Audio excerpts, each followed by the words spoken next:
Welcome back, everyone. We're going to be having a look at an important subject right now, and it's often the missing link in health.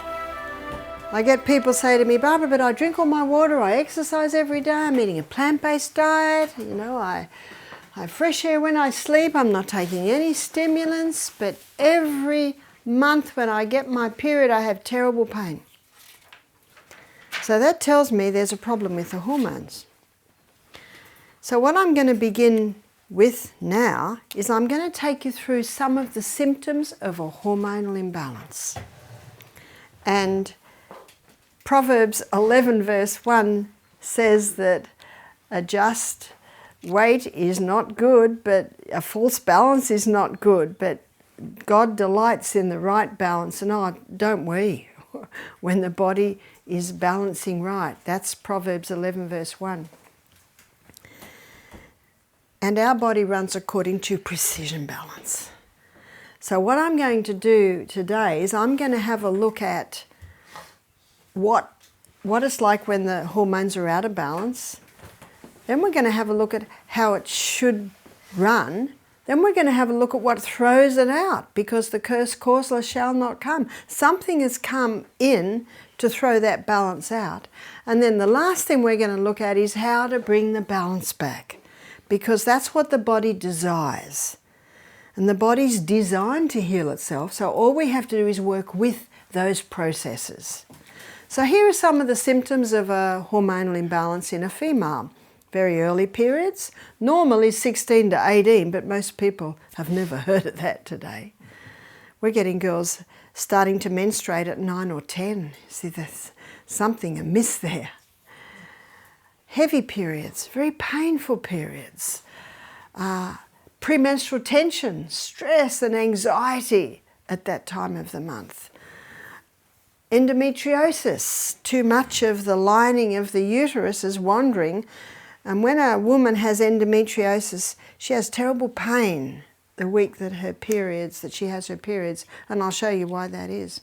Fibroids in the uterus, cysts on the ovaries, polycystic ovarian syndrome, cervical cancer, uterine cancer, breast cancer, thyroid problems, depression. These are some of the symptoms of a hormonal imbalance in a female. What about a male? What are the symptoms of a hormonal imbalance in a male? It can be low sperm count. It can be inability to hold an erection. It can be prostate problems. It can be too much of the female hormone causing a man to be effeminate. Too much of the male hormone in a female can cause her to be masculine. So what I'm going to do right now is show you how the cycle should run. But let me introduce you first of all to the hormones that are responsible. Notice what our sex hormones are made from. Cholesterol.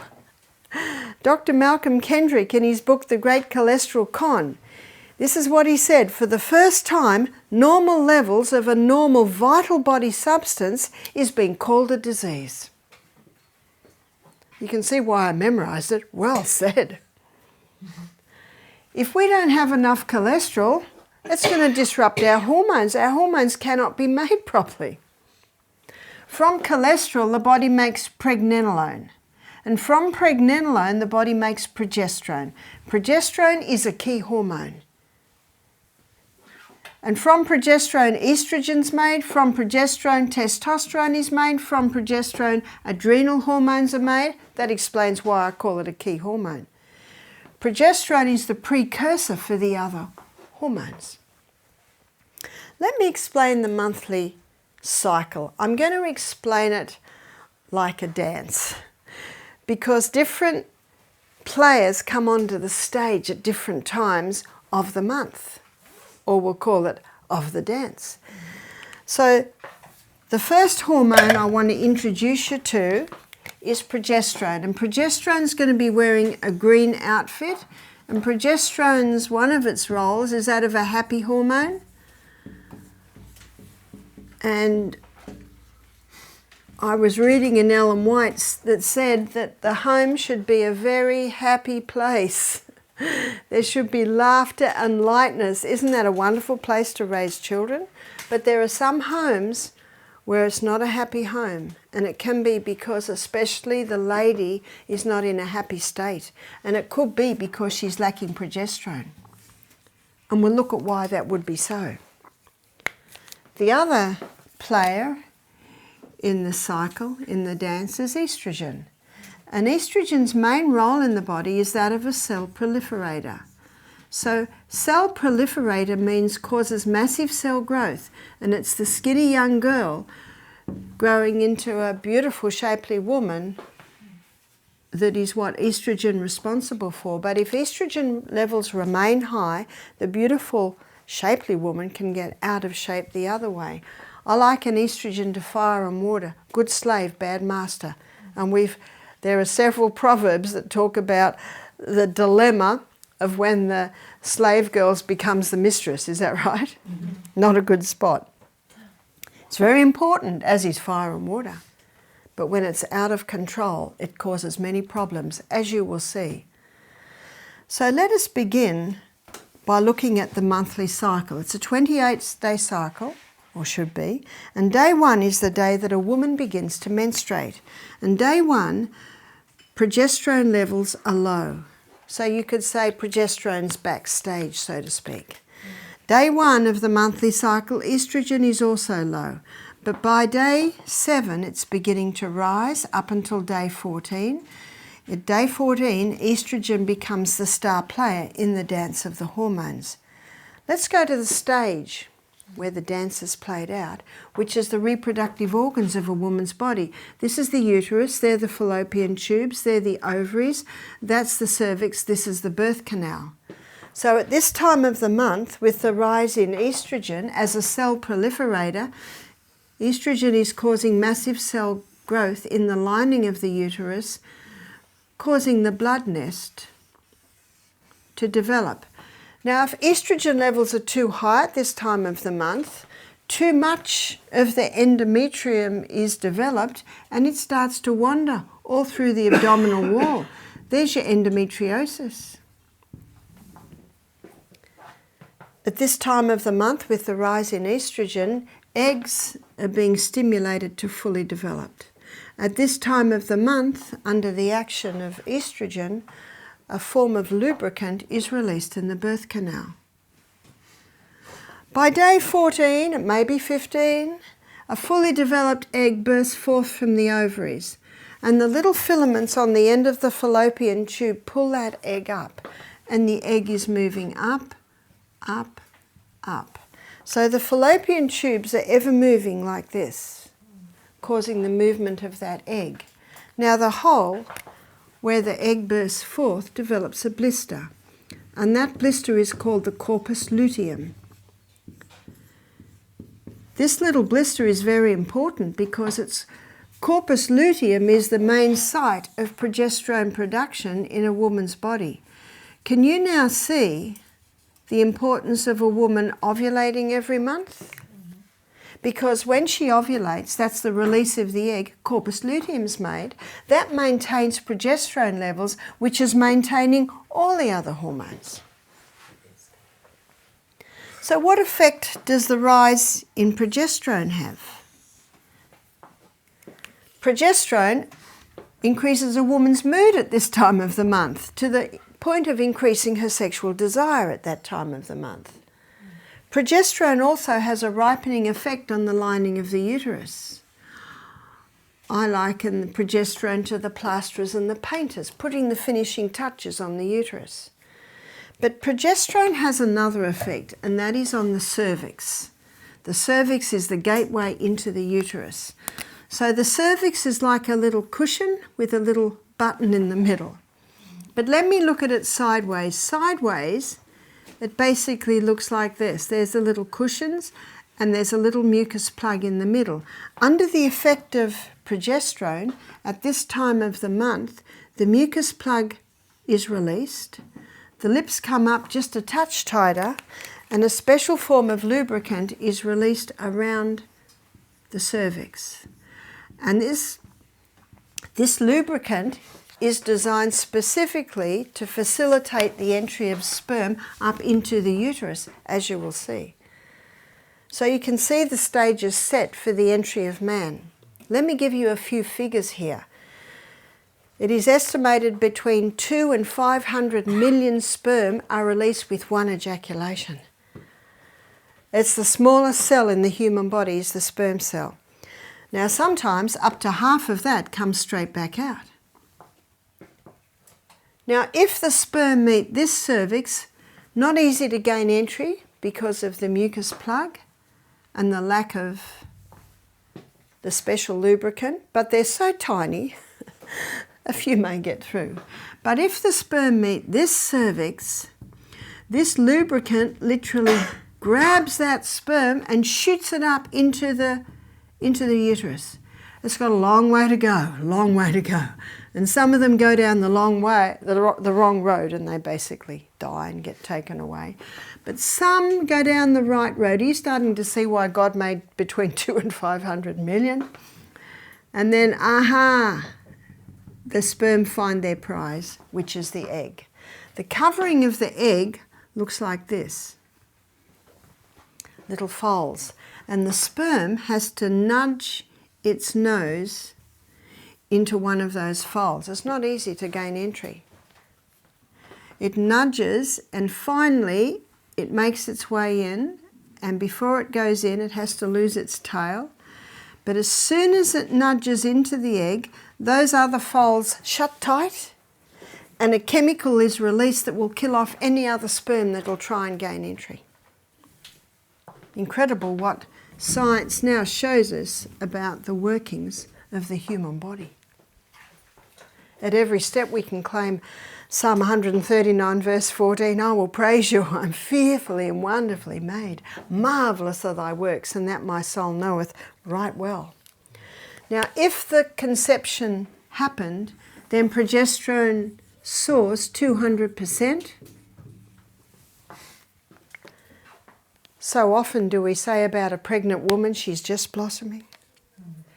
If she's not, what would that indicate? That she's lacking progesterone, and we'll look at why that is so. Progesterone is one hormone, whereas estrogen are three. You've got E1, which is estrone, and that's got strong cell proliferator action. Estradiol is E2, that's strong cell proliferator action. But estriol, E3, is a delicate estrogen, and it's estriol levels that rise in pregnancy. So what happens if conception didn't take place? Then by day 26, you've got the drop of progesterone. Right down. Day 26, you've got the drop in estrogen, which was already starting to drop. And when both of the hormones drop, the blood supply to the uterus is cut. And when the blood supply to the uterus is cut, then the blood nest falls away and we are once again at day 1 of the monthly cycle. That's how it runs. And that's what it should look like. Unfortunately, it doesn't look like that in many women today. Before I show you what causes a disruption in this cycle, I want to mention sperm for a minute. When sperm enters a woman's body, it's an alien, so her immune system rises to attack. But when sperm goes through the prostate gland of a man, it takes on an immune suppressant property. So when woman's immune system rises to attack, the immune suppressant property of sperm knocks back her immune system and sperm survives. Isn't it a miracle any of us are here? Yeah. When you consider what has to be in place for the conception of a human being. But I've got some good news. Woman's body has memory, and every time her husband's sperm enters her, her immune system rises to attack and says, oh, it's husband, we'll just stand back. And the sperm goes through. But this is a very important point, because can you imagine how dangerous it is on a woman who has multiple partners? Can you imagine how dangerous it is in the area of anal sex for men and women? It is incredibly dangerous. Now I'll mention this as adults because it's important to know this. that the birth canal can take a beating because it's muscular. But the colon cannot. The colon is a fine, delicate wall. So in the area of anal sex, it's incredibly physiologically dangerous. Dangerous for the anus and the colon, dangerous for the immune system, because you've got an immune suppressant property going in an area where it should never be. Excuse me? Yes? Can you talk about multiple partners? Do you talk at one stage or do you talk about all the years? I'm talking about many over a period of time. Yeah. So what did God mean for us to have? One partner, that is right. And you can see that God's plan is the best plan. But in Australia today, and I know American movies, I guess everywhere, sex is almost portrayed as a sport. And, you know, a woman and a man will go out and have a drink and then end up in bed together, and the next weekend it'll be another partner. So, you know, I'm also referring to that. So what causes the disruption? Number one, 1957, the first contraceptive pill was introduced to women. But men and women are, and will continue to pay a very high price for this so-called sexual freedom. It was introduced because women wanted to be able to have sex without falling pregnant. What is the pill? To understand why it is so dangerous, we need to know what it is. The pharmaceutical companies grow acres and acres of Mexican wild yam. And this wild yam contains a plant chemical called diosgenin. And in a laboratory, diosgenin can be converted to progesterone. It's called progesterone because it has an identical molecular structure that the progesterone that our body makes has. But the pharmaceutical company can't patent that. They can only patent something new. That's why they don't like sodium bicarbonate. They can't patent that. So what they do is they add a few more atoms in one area and come up with a synthetic estrogen. And it was in the late 80s and early 90s that was acknowledged that straight estrogen was causing so many problems with women. And so they had to start putting some progesterone in the pill to try and reduce the problems that were arising from straight estrogen. The Australian Health Department, and this was 15 years ago, stated that estrogen is a known human carcinogen. Can you see it's causing massive cell growth? Mm-hmm. So they came up, they add a few more atoms in another area and they came up with a synthetic progesterone. And it's not called progesterone, it's called progestin or progestone. Has that helped? No, because now it blocks the progesterone receptor site, so it really hasn't fixed anything. And many women who are on the pill in their teens, I'm a baby boomer. So my girlfriends and I were all on the pill. Everyone I knew was on the pill. So when's this? This is early 70s. We didn't even think about it. And isn't this what happens? People don't question it. Please question it. Please question everything. We didn't think there was a danger at all. But what's happening to a lot of those women now, they're now going through menopause. They're now, and some women have said, oh, but Barbara, that was 30 years ago. That's right. It was, the balance was thrown out 30 years ago and it's still out. How do we know? Because those women are going through menopause and they're having hot flushes. What's hot flushes? Too much estrogen. It's a capillary dilator, causes the blood to rush to the skin. The husband knows it because all the blankets get thrown off in the middle of the night and they get pulled back on again. Weight gain. Weight gain in this area particularly. Can't sleep at night. Depression. Thyroid problems. High estrogen opposes thyroid function. Progesterone boosts bone building cells, osteoporosis. Can you see all of these areas?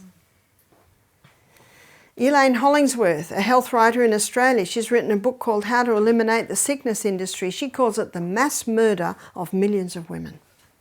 The great deceivers behind this. I believe that most doctors do the best they know. I believe most doctors are honest and true to their profession, but I do not believe the pharmaceutical company is. And that's who came up with this. And so we have a woman who's having hot flushes. She's the CEO of a big company. She's giving meetings and then the flushes come. She goes to her doctor. She said, I've got to do something about this. So he puts her on hormone replacement therapy. More synthetic hormones. She is happy because the flushes have stopped. Why have the flushes stopped? Because these synthetic hormones going into the body makes the body think it must be pregnant. So instead of putting the energies to the skin, it puts the energies internally. 6 years later, she's got a lump on her breast cancer. The doctor takes her off HRT immediately. Why? Because he knows. And if you say to the doctor, why did you advise it? He says, well, she was suffering and it brought her relief. And that is true. And not every woman will get breast cancer. That's also true. But I don't know about you. But if I was given the choice of flushes or breast cancer, I'd take the flushes. And you see, the doctors are only trained that when there's a problem, here's what you give them. Here's what you give your guest. And many women love it because the flushes stopped. But drugs never cure disease. They just change the form and location. The body and the body alone is the effective healer. So it makes the most sense to work with the body systems. But I'm very glad to Dr. John Lee. Dr. John Lee in the 80s, he's the first doctor that blew the whistle on this. His book's called What Your Doctor May Not Tell You about menopause. So what's happening on the pill? And I want to show you what's happening on the pill. So remember, number 1 hormone should be progesterone. Here's our green. Number 2, estrogen. Month after month on the pill, no eggs released. That's what the pill does. There's no egg released because the body thinks it's pregnant. So no eggs released. So no corpus luteum's made. So where's progesterone going? Month after month on the pill with the synthetic estrogen, where's estrogen going?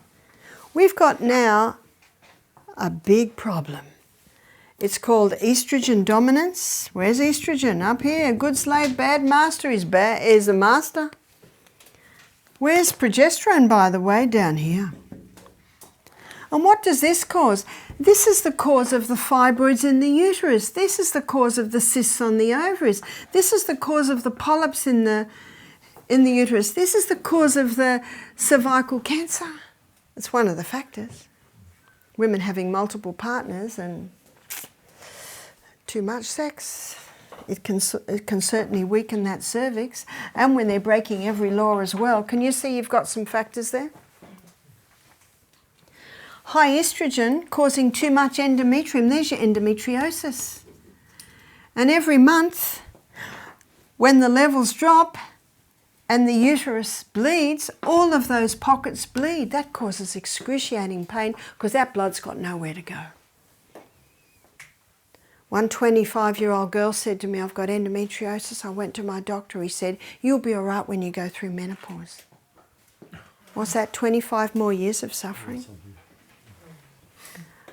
And what the doctor can do is he can scrape the pockets and that will bring a little bit of relief, but now we've got scar tissue there.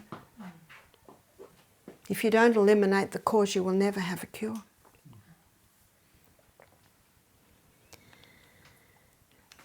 High estrogen with its cell proliferator action causing cyst in the breasts, causing calcified lumps in the breast, causing breast cancer.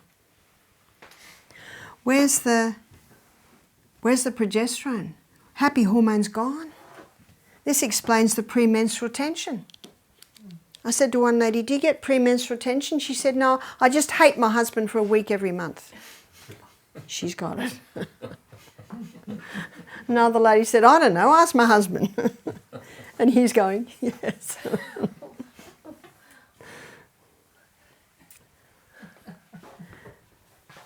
Can you see the problems we've got? A false balance is not good. The whole family knows it. The whole office knows it.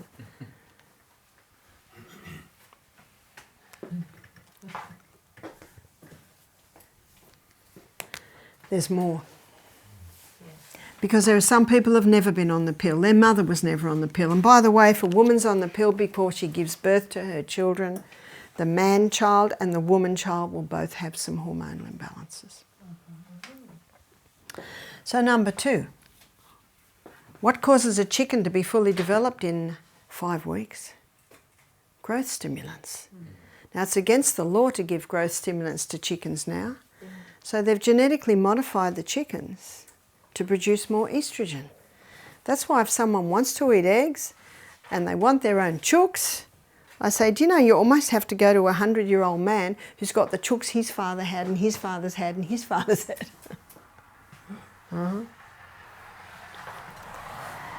We had a cattle farmer's wife do our program. She said, you know, the pharmaceutical company knock on our door monthly pushing the growth stimulants.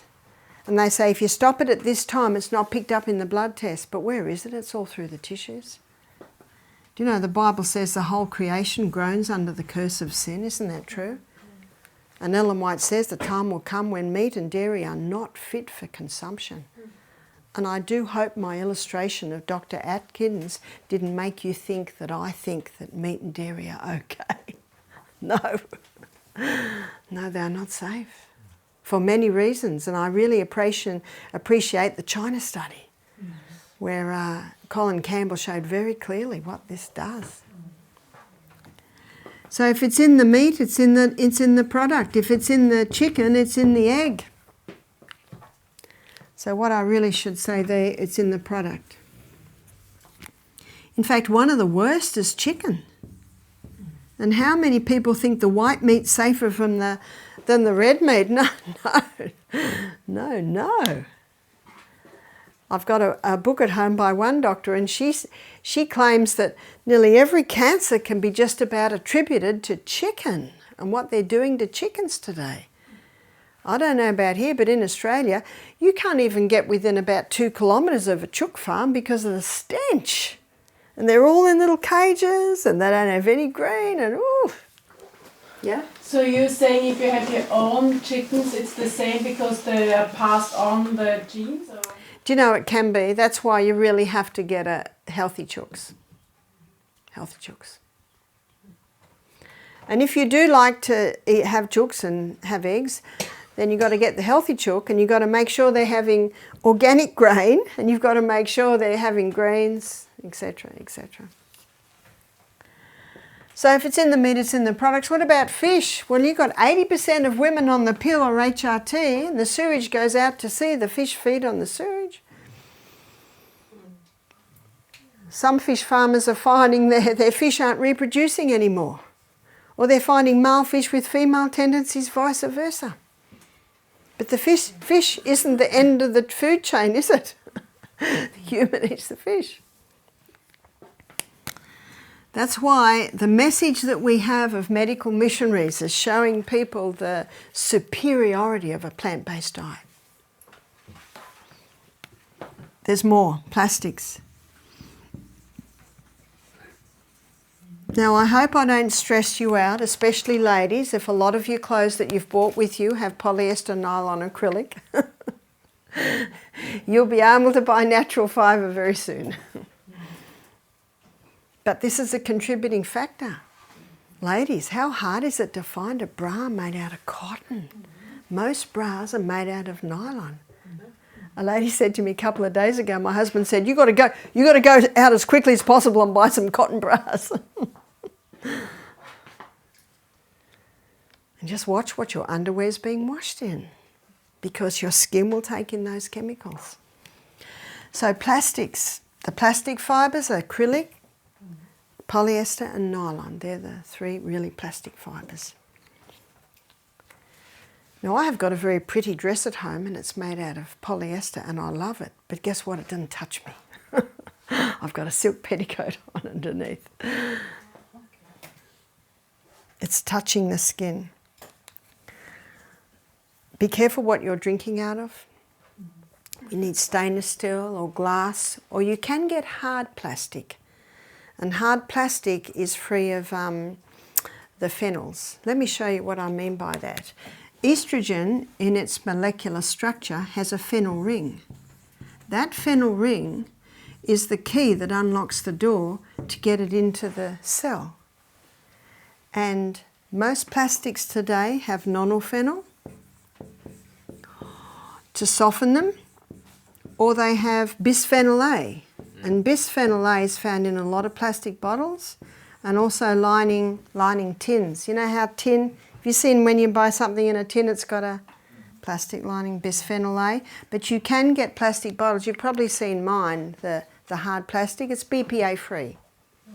So you can get the hard plastics which are BPA free.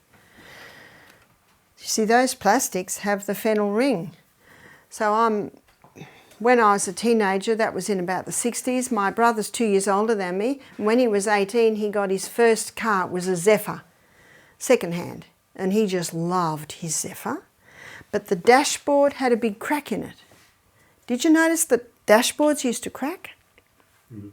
They don't crack anymore. Oh, my brother had a way out of it. He put turquoise fur and then a cow with its head going up and down. That's very 60s, isn't it? They don't crack anymore. Why? Because of the nonylphenol. That's why if you get a new car, you've got to open those doors and let the sun and the air in for about a week. You've got to air it out. Yeah? Well, we don't talk so much about canned foods, but you'd say it's just as bad as plastic bottles. No, it's not as bad. Now, let me define this. If I'm travelling and I'm thirsty, I'll buy a plastic bottle of water and I'll drink it. And then I'll discard it. But remember, it's not the odd day you do it and the odd day you don't. It's what you do every day that has an effect on your body. Now, in the little book Steps to Christ, Ellen White says that's the determining factor in character. Character building, absolutely. But I take it into every day. But if you keep that plastic bottle and keep filling it, it'll discard, the phenols will discard more and more. So it's not the odd day you use a tin. Now, I don't use tins at home, very, very rarely. And tinned legumes, I don't use, but we have them at our health centre just in case the dish burns. We're going to produce a meal in 20 minutes because someone forgot to turn the flame down. Well, we've got some tinned legumes that we rinse very well and use them. So you see what I mean? It's not the odd day you do it or the odd day you don't. It's actually, she says, it's your habitual daily tendency. It's what you do every day that determines. If I'm eating out and my meal needs salt, I'll put sodium chloride on it. But that's rare.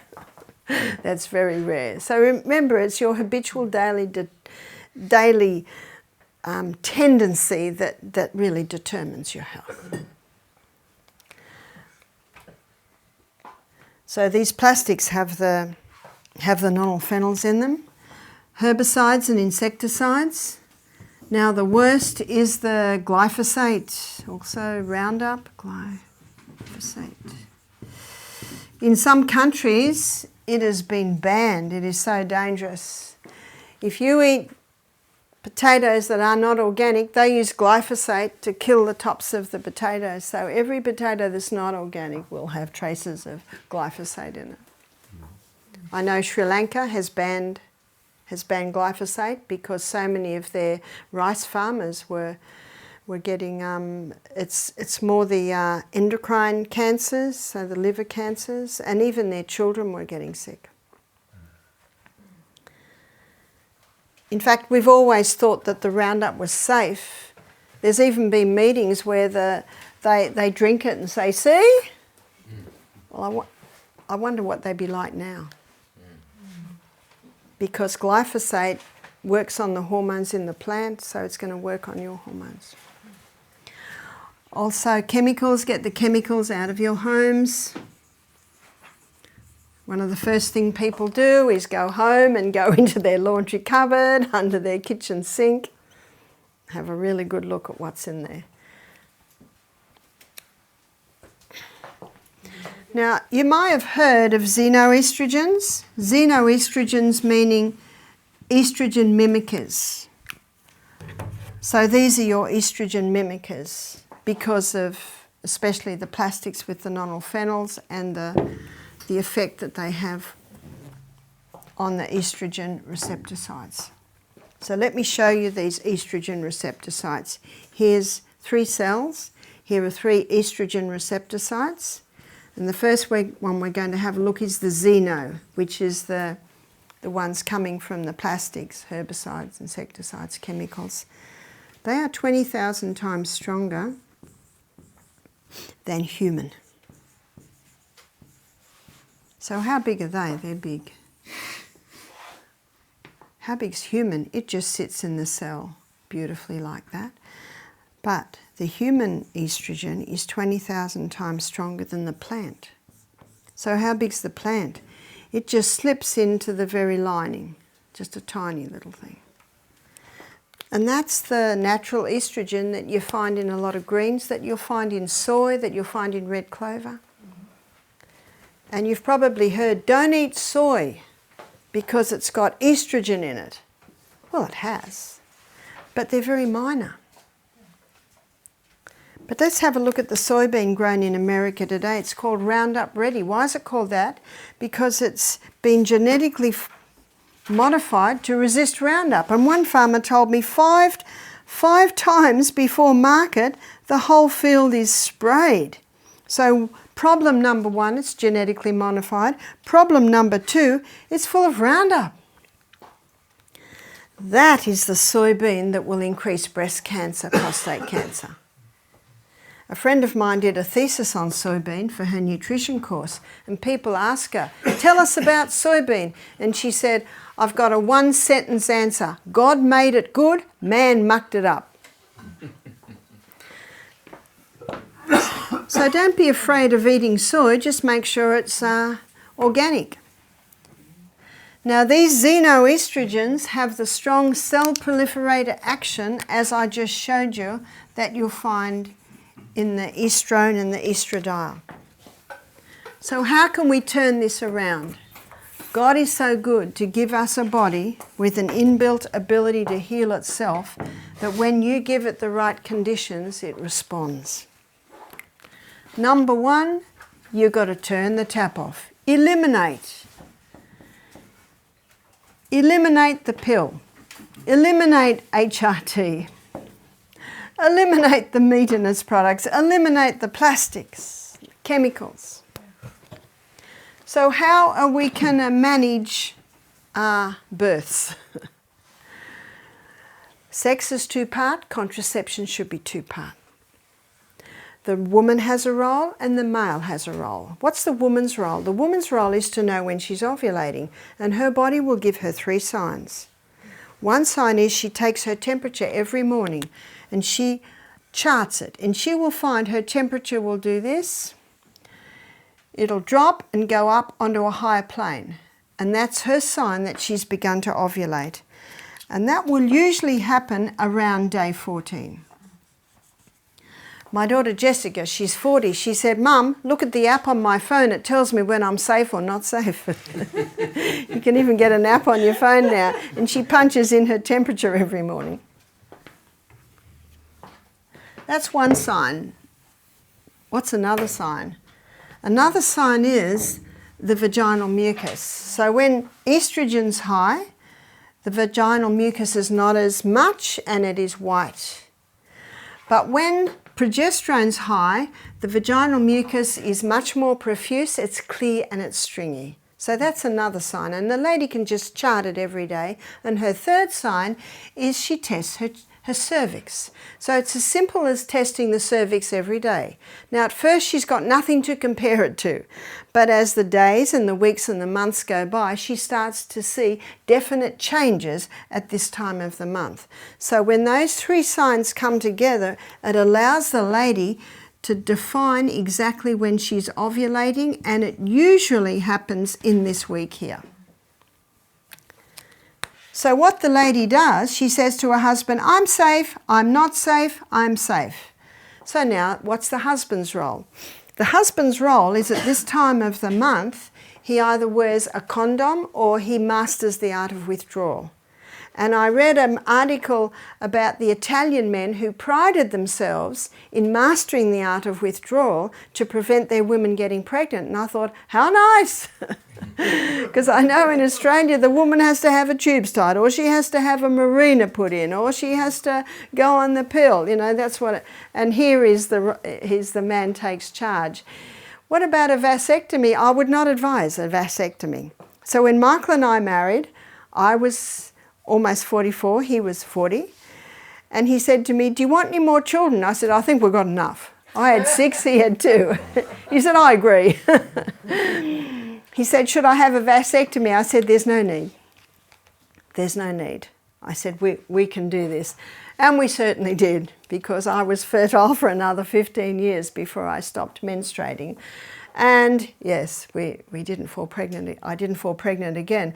So this allows a couple to choose when they're going to have babies. My daughter Jess, they chose when they were going to have their 3 girls. It was very convenient. In fact, they were married for 2 years before little Amethyst appeared. Amethyst is now 15, and the joy, or she's 16, and her joy is to come to Misty Mountain every Christmas holidays and work in the health centre. How nice. So she heard the story of when she was listening to the lecture of her mum and dad.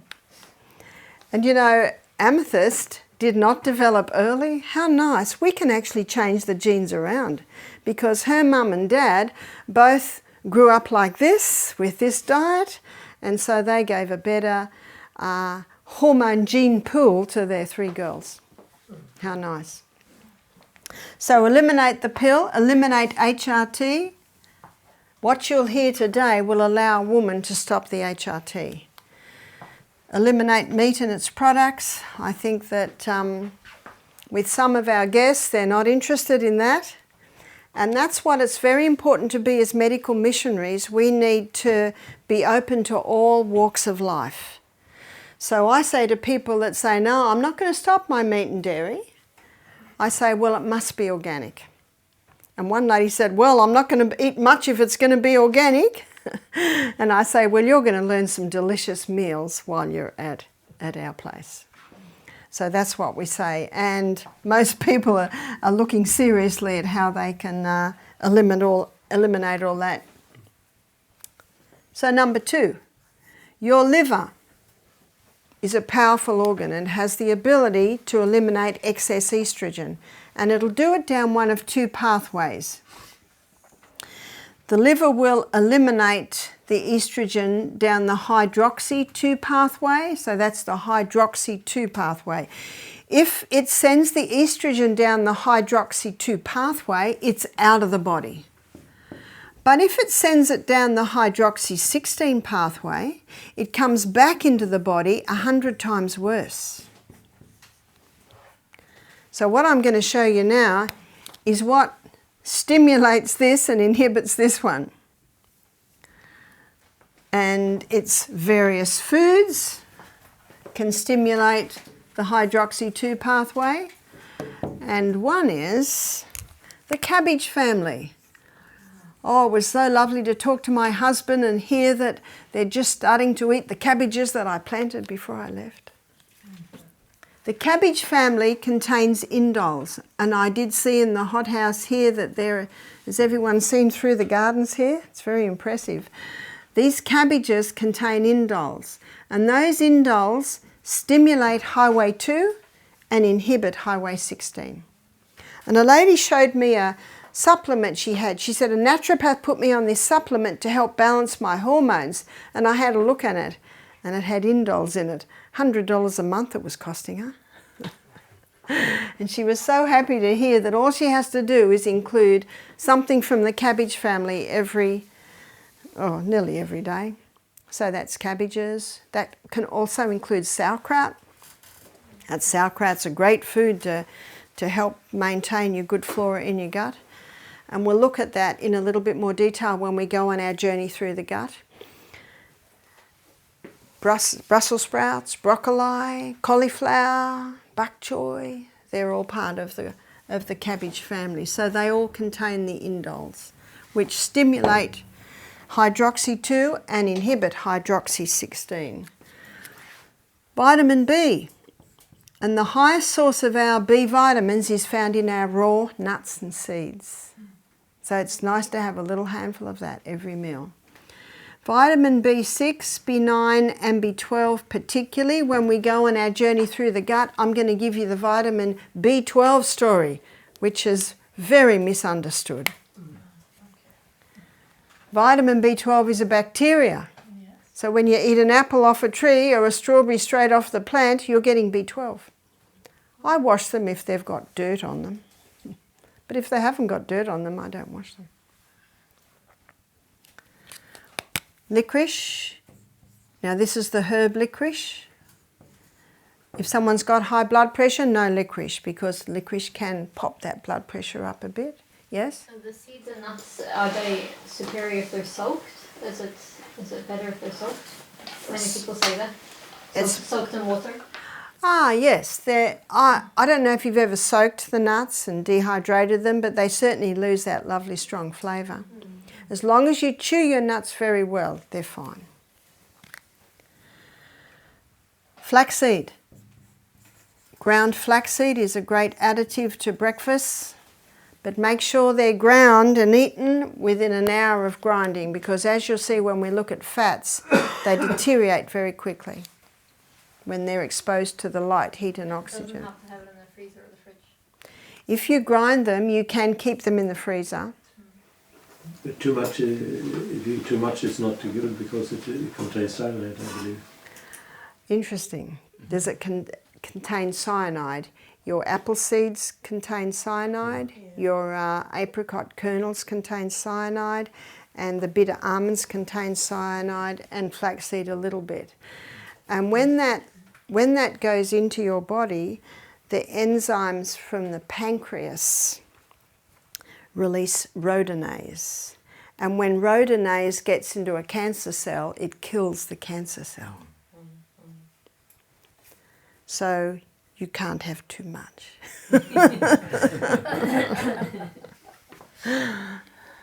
I don't know anyone who eats a cup of that a day, though, you see. Can you spell rhodonase for me, please? Rhodonase.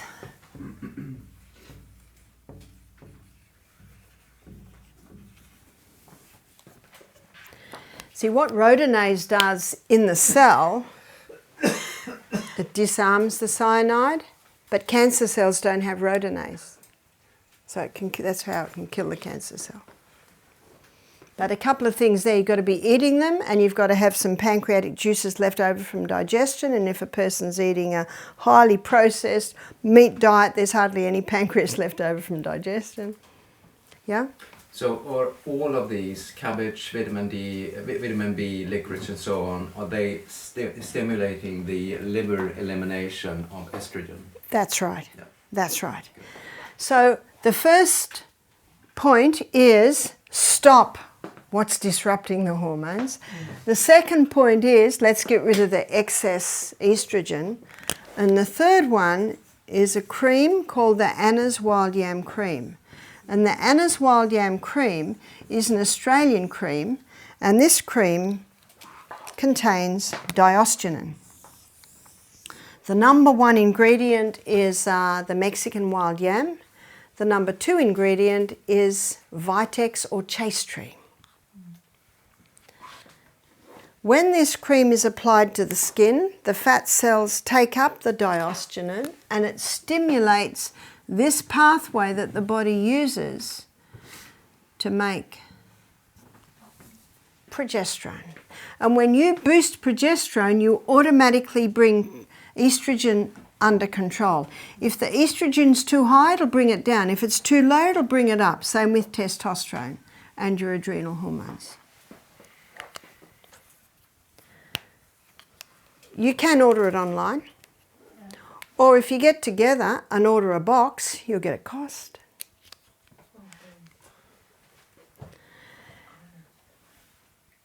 So, how do you apply it? One finger dip, just past the nail bed. I did say a lady the first knuckle, but she thought that was the first knuckle and she went through the whole jar in a month. One jar should last about 3 months. So it's one finger dip, and it's applied to the inside of arms one time, chest another time, abdomen another time, inside of thighs another time. You alternate your sites of application. It's applied morning and night for 3 weeks a month. So if a woman's menstruating, she's applying it for the 3 weeks where her progesterone level is highest. If a woman is not menstruating anymore, either because she has lost her uterus or she's finished, she's gone through menopause, then she just chooses 1 week a month where she doesn't apply the cream. One lady said to me, I used this cream and it didn't work. I said, oh, how long did you use it for? She said, 2 months. Well, let me show you what's happening with 2 months. She's got a major hormonal imbalance and her symptoms show that. After 2 months, where are the levels? About here. Where do we want them? We want them here. And so I suggest at least a year to get those hormones back into balance. When I was in the Bronx teaching a few years ago, they brought a 9-year-old girl to me that was menstruating. So I suggested the Anna's Wild Yam Cream for a year to balance her hormones. I met a 92-year-old lady who was on the Anna's Wild Yam Cream for her osteoporosis. You see, progesterone boosts bone-building cells. I've seen many with thyroid problems go on the yam cream. Remember, the high estrogen opposes thyroid function. Get that estrogen down. It can be part of the programs that you advise as you start to put programs together next week for people with various illnesses. And you can see why. Yes? So how should you use Anna's Wild Cream due to osteoporosis? Same. Same. Okay. So that's the application for a woman. What about a man? A man applies it twice a day, but he doesn't have the 1 week break because men aren't cyclic like women. So why would a man use it? A man would use it for prostate problems. We had a guy do our program who was having a 3-monthly injection to try and get his testosterone levels down. You see, high estrogen in a man can get high testosterone, and that testosterone can convert into a form of testosterone that causes inflammation of the prostate gland. And let me tell you something very interesting. If a man has zinc every day, that zinc inhibits the conversion of testosterone to the dangerous form of testosterone. And what's the highest form of zinc? Pumpkin seeds. Thank you, Casper. We all had pumpkin seeds this morning. In fact, one health writer said if every man was having adequate zinc, there would be no such thing as prostate problems. Interesting. And you can see why.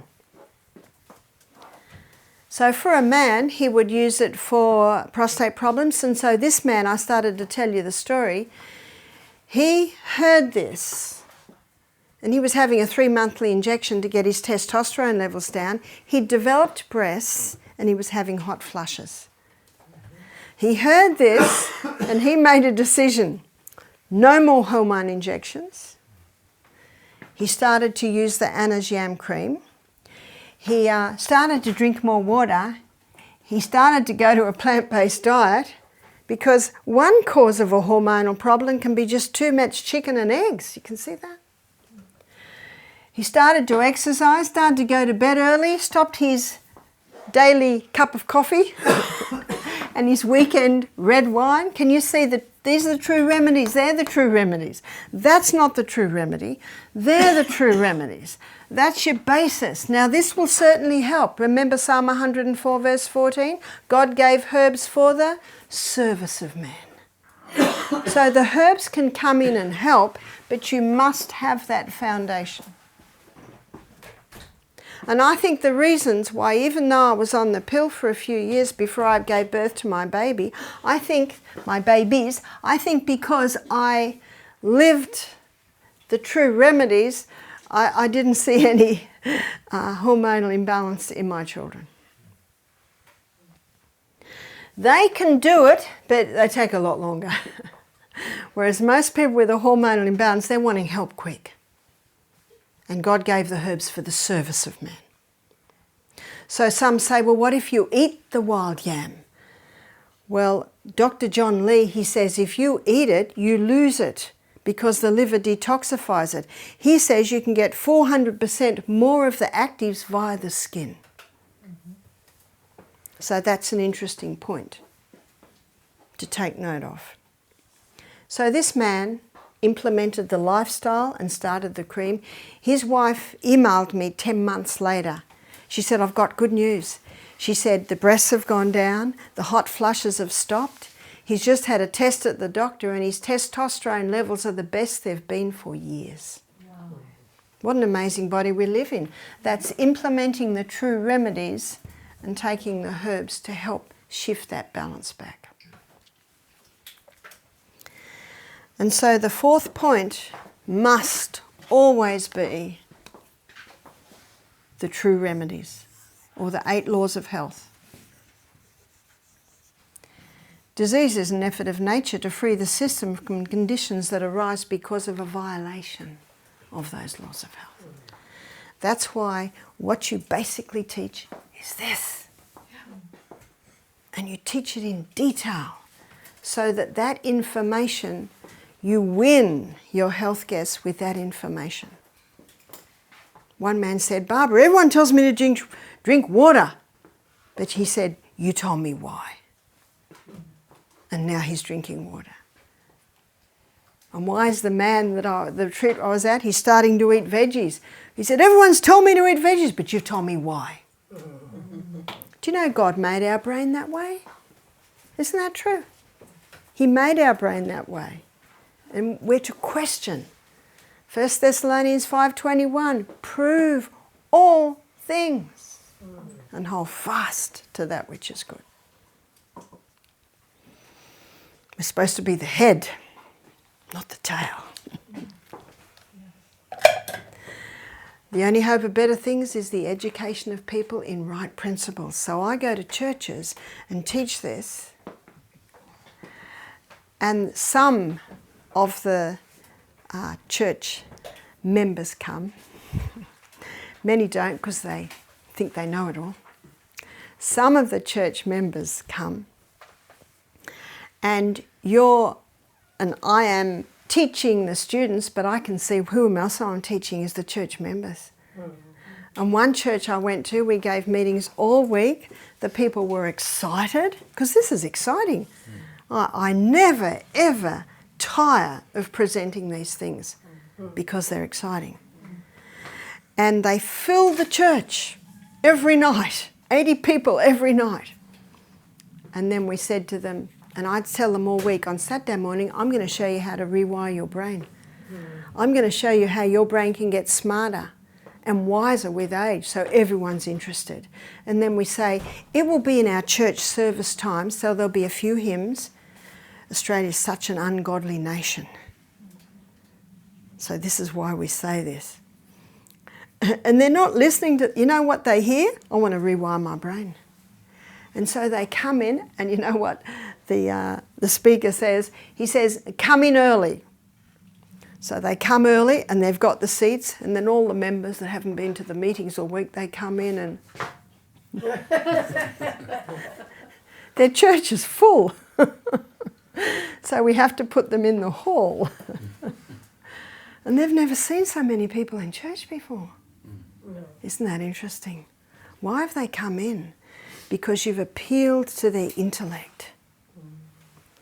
And at the end of the presentation on the mind, a lot of the members are looking at each other and saying, oh, this was interesting.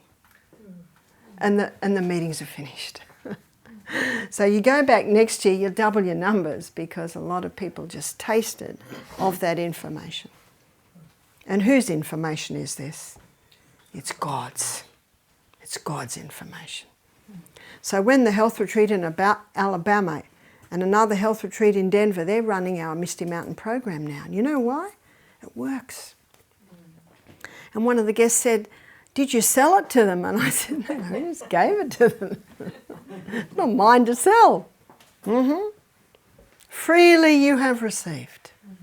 So freely you give. So there's your foundation. So what we find is this helps a lot of ladies to lose weight. Because a lot of ladies who are having struggle losing weight, they will never be able to lose it while their estrogen is high. Can you see that? And it helps them sleep better at night. So there's a whole lot of areas that it's helping. We've seen ladies come off their antidepressants, and also some men, by taking the yam cream, boosting happy hormone, and they're able to ease off their antidepressants. That's one medication that has to be done very slowly. It has to be done very slowly. So can you see there's so many areas, yeah? Can you be on the wild yam cream for too long? Not that I know of. Can you have too much happy hormone? There's no toxic dose of progesterone, but there's definitely a toxic dose of estrogen. The only time I've seen on a long time, a lady contacted me and said, I've been on the wild yam cream for 7 years. Is that a problem? And I said, not that I know of.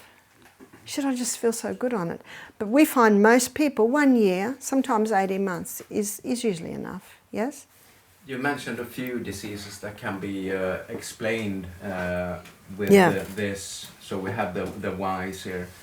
Can you mention a few more diseases that can have this as the cause? So remember I started with lots of symptoms, premenstrual tension, fibroids in the uterus. Now with fibroids in the uterus and cysts on the ovaries and polycystic ovarian syndrome and endometriosis, absolutely square one is getting that estrogen down, because it's estrogen, and it's important that you explain this to the people. It's feeding the fibroid, it's feeding the cysts, it's feeding the endometriosis, because what is it? It's a cell proliferator. And at the same time, apply castor oil compresses to the abdomen. This afternoon we're going to do poultices where I'll explain that. Yes? If someone is not taking the pill, vegetarian, can plastics cause this? Absolutely. Yep. So with some people it's a bit of all of those. And I've met some plant-based people, never eaten meat, they've never been on the pill, and they have a major hormonal imbalance. So then you go to the plastics. Then you go to those plastic fibres. They certainly can do it. Now there's one more, and I don't usually mention this, but I'm going to mention it now because you are students. Zearalenone. Zearalenone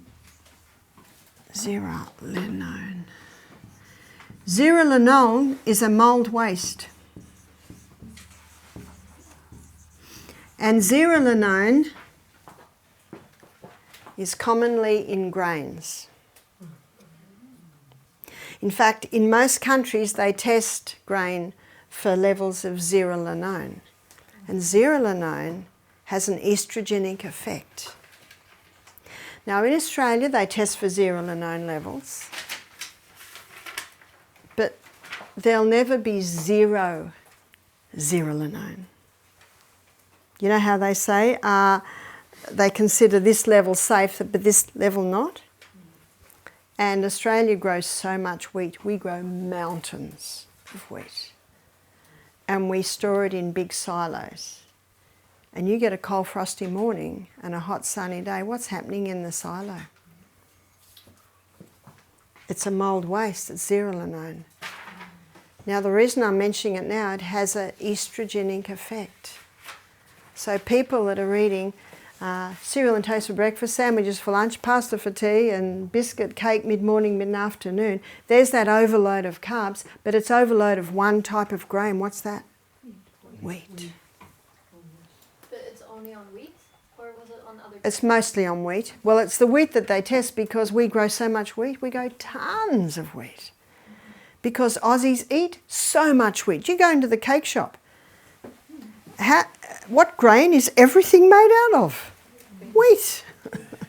But why wouldn't you mention it before? Is it because it's not as high as the other ones? Because I'm going a lot deeper with you because you're teachers. And usually I don't mention it because I just don't have time. And I'm so excited about this school because I can go so much further. And when you teach, you'll skim on the top. But I'm teaching you a lot deeper. So can you see that a high carbohydrate, high wheat diet can also be contributing to it? In the 1980s, in Mexico, they were using as a growth stimulant zearalenone, which is an anabolic agent made from zearalenone. And what they found was the women were eating the meat in pregnancy, the meat that had been given zearalenone as a growth stimulant, and the women were eating it in pregnancy, and their children, little boys' testicles weren't developing properly, their penis wasn't developing properly. All the children started to have these reproductive problems at 5, 6, 7, and they traced it to the zearalenone, the anabolic agent that was given to the meat that was made from zearalenone, because zearalenone has an estrogenic effect.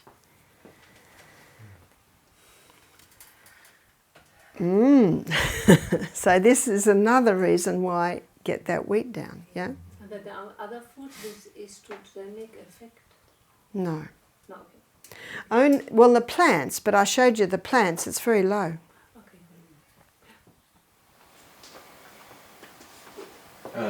The problem with the reproductive organs of the little boys is due to an imbalance of hormones. That's right. Could it be cured in this stage of age? Do you know, it may be. It may be that I do not know. I've got a book called Mycotoxins. Remember, myco means mould.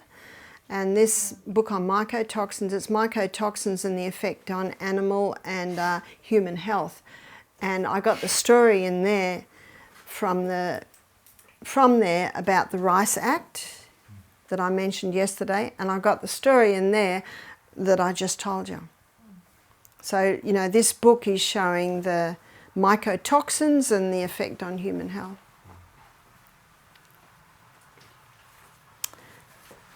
Yeah? And for those who can't take this, whether they are ground flax seeds, but instead boil them a bit, is it wrong? I am one of those. Sorry, can you repeat the question? The flax seed. The flaxseed. Yeah, you said it's best when we grind them. That's right. But there are some people like me who have issues in digesting some types of food, like that becomes hard. So I normally put it in hot water to Okay. just soften. So you can't even eat it if you grind it? Because if you grind it, it's like a fine powder. It has to be total. It has to be into powder form. Yeah, yeah. So fine powder is not hard. So if you eat the whole linseed, the next day you look in the toilet and you'll see the whole linseed. Exactly. It has to be ground. And you can't access the It has to be powder. powder. Yeah. So That's the grind. because there's grinding like and grinding into. So if a girl gets her periods at a very young age, yes, the yam cream. If she has premenstrual tension, yes, the yam cream. If she has fibroids or any growths, yes, the yam cream. In fact, if a woman has ever been on the pill, she should go on the yam cream, because she may not see many symptoms, but sometimes a woman doesn't see symptoms till she goes through menopause. So, you know, what are the symptoms? How long's a piece of string? You know, it can be varied in every single person. And I have known women to go on it who are developing hair on their chin, different hair on different parts of their body. They say to me, will that stop that hair growth? I say no. Pluck them out. But you can balance the hormones that may not get to the point of stopping the hair growth. We're not in heaven yet. Remember, if you can manage it, you are doing well. I have known men to go on that who don't like the fact that they're effeminate. And so that will help. I've also had, I had a man say to me, I really like this cream, it puts lead in my pencil.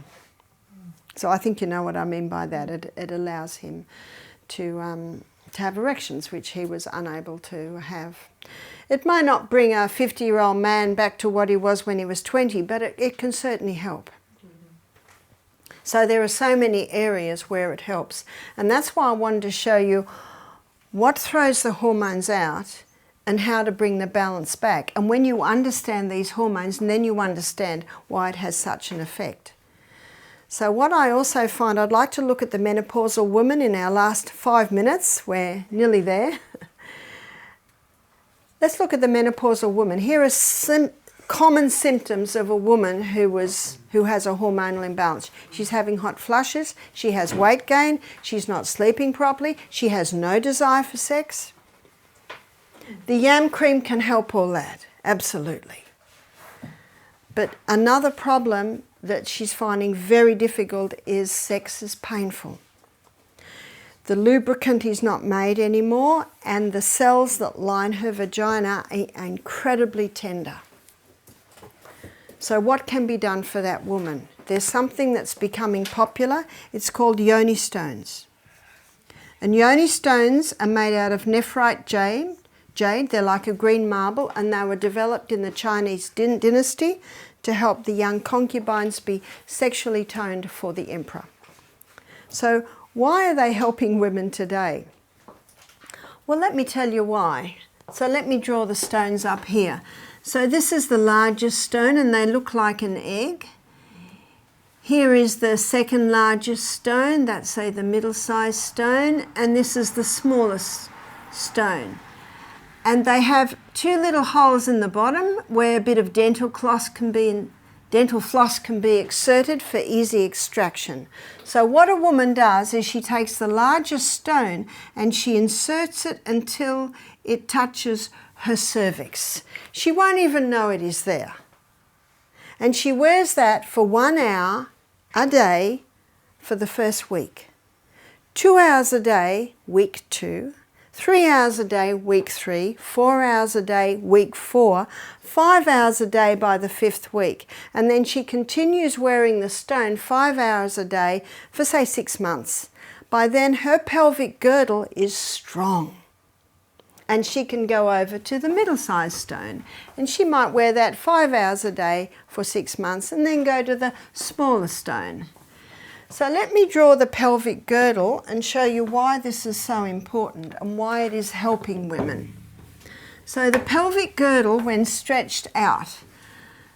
So let's stretch out the pelvic girdle, and this is the belly button and this is the coccyx. So this is the urethra, this is the vagina, this is the anus. And this pelvic girdle is a muscular system. It's just all muscle. But around these areas here, the muscles are like this. So it's all muscle. And so when a woman is holding that stone, the muscles are holding it. And the muscles are like any muscle. When you start working them out, you increase the blood supply there. And when you increase the blood supply there, that blood supply, remember the life of the flesh? When you've got the increase in blood supply, you've got to that area an increase in oxygen, an increase in nutrition, an increase in water, an increase in waste coming away. And that blood supply feeds the glands that supply the lubricant. feed the cells that line the vagina, and after 3 months, women are saying to me, "Thank you so much, Barbara. Sex is no longer painful. The cells that line my vagina are no longer ultra sensitive, and the lubricant's returned." Can you see why they're becoming popular? Now, one lady who was 70 heard about this, and she bought the yoni stones, and she said to me, "I put the largest stone in and it fell straight out." Now, what does that tell you? She has no muscle tone at all. She said, "What will I do?" I said, "Rebound. Get on the rebounder, 3 minutes, 3 times a day, and that will strengthen somewhat the pelvic girdle to the point that it will be strong enough to be able to take the stone." So why would she want the yoni stone? She's in her late 70s and sex is not a big part of their relationship anymore. She was incontinent. So when you strengthen the pelvic girdle, you automatically strengthen the urethral muscle, you strengthen the anal muscle, you strengthen that whole area. Muscle knows no age.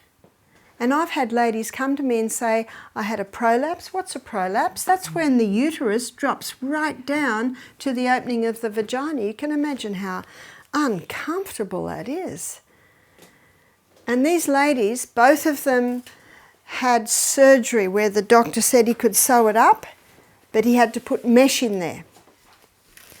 Now the mesh didn't work.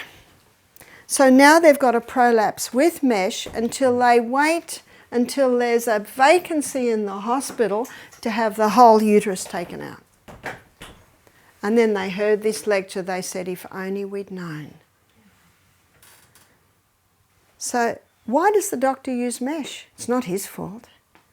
Because the muscles have no tone. He can't sew them up because there's no tone in them.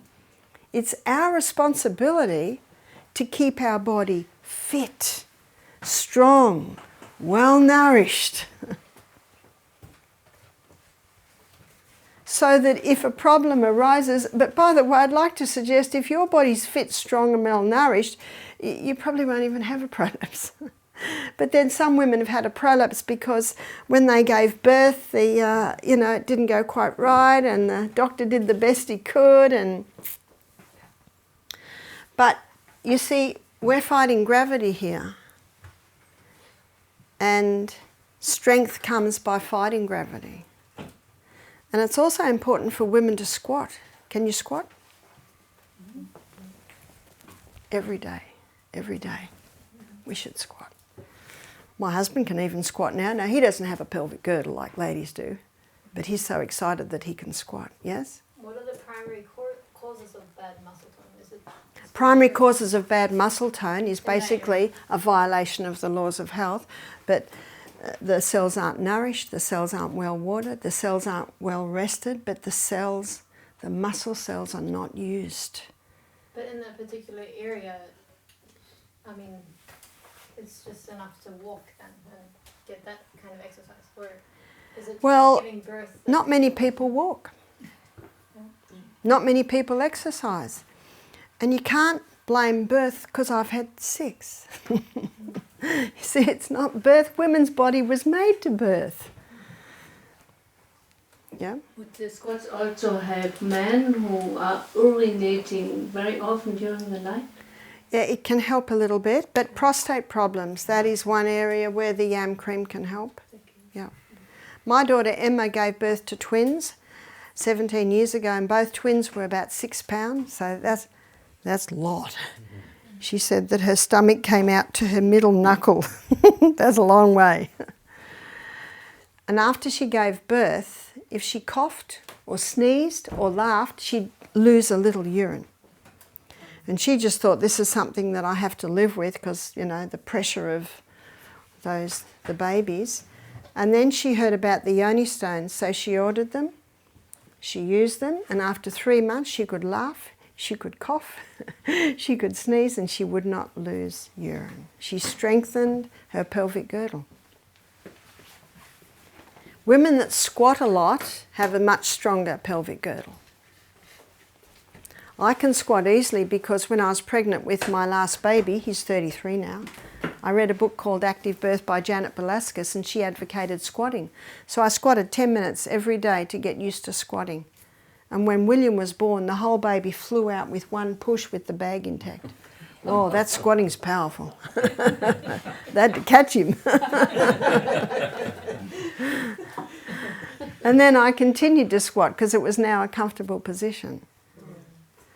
And you look in countries where women do a lot of squatting, they don't have near the prolapse problem. So it's just strengthening those muscles. It's using those muscles. Rebounding is really good for them on the rebounder.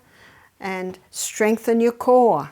Strengthen your core from the outside. Look at your Pilates type exercises. They all strengthen the core. Remember, strengthening the core helps our spine. We have so much to give people, don't we, with this information. So much to give. Because God desires that we all prosper and be in health as our soul prospers. So let me say a word of prayer to finish our morning session. Father in heaven, thank you so much for what you've given us today. Thank you so much for this body which is fearfully and wonderfully made. Marvellous are these works that my soul knoweth right well. Father, give us all understanding, give us all retention, and show us where you would have each one of us. We pray in Jesus' name. Amen.